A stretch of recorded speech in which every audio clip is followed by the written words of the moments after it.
Good day mga ka-soilmate at kapwa ko retiree. It's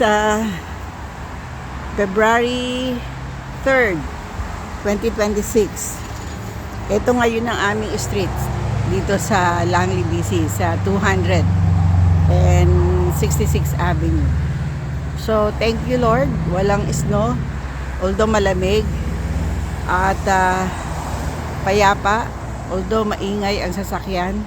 Pero nakakatuwa na rin Lord, ang iyong ka-retirees, ka-soilmate, Lucas again, ay by grace of God, nakatayo uli after I got sick. So, nandito ako sa labas kasi mahirap din yung nasa loob. Ang tawag doon ay masyado kang na-expose sa stale air. No? So, magulo pa rin, marami pa rin maduming dahon, pero hindi as unlike last year, no? Pag ganitong panahon, talagang makikita nyo na napakadumi ng aming paligid.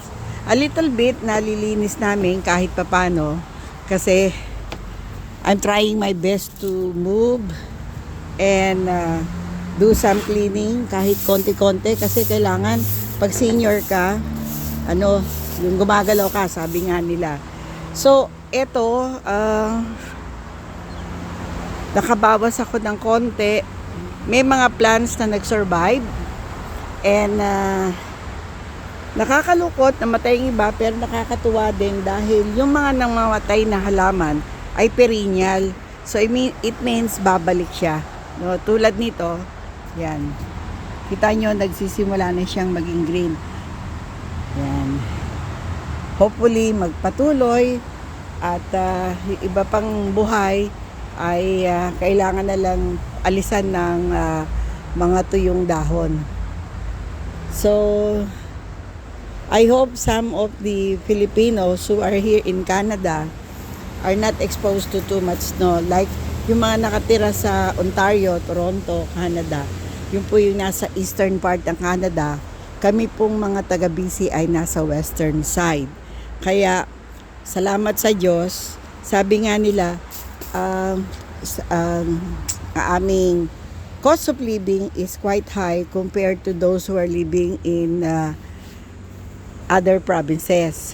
Kasi nga, para bang nagbabayad ka because of the weather. Kung ganon. Meron kang premium kasi nag-i-snow, pero this year, parang late ang snow namin. Pero maybe mga later part of syempre, part pa rin kami ng Canada. Baka hindi kami totally spared sa snow. So, i-brace lang namin yung sarili namin sa sobrang lamig.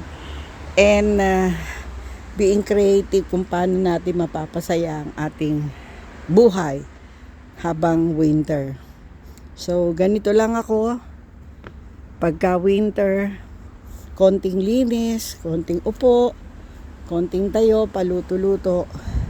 Pero lumabas na tong yellow flower eh. Ito yan simbolo. Mas marami yan last week nung lumabas ako. No? Yan. So, marami pang dapat gawin pero hindi natin kayang gawin sa isahang buhos.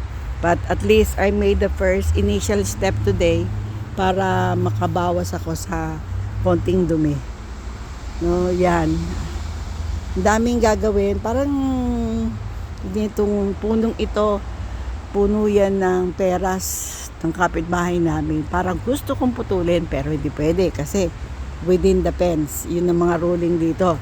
Pag yang lumabas sa fence namin, pwede namin putulin yung portion na nakahanay sa fence namin. Pero pag within their fence, we cannot do anything. So, make the most of it. Iniisip ko na lang, additional shade. Ito, ang ganda Yung Unimus ko talaga namang napaka lago. Lumalaban siya sa lamig. So, marami na akong na-propagate na ganyan na small na ilalagay ko. I am trying to clean up this space. Oh, sige po. Dito muna tayo, no? Si Au Lucas again from Langley, BC. Tinatawag na ako ng apo ko. Bye for now.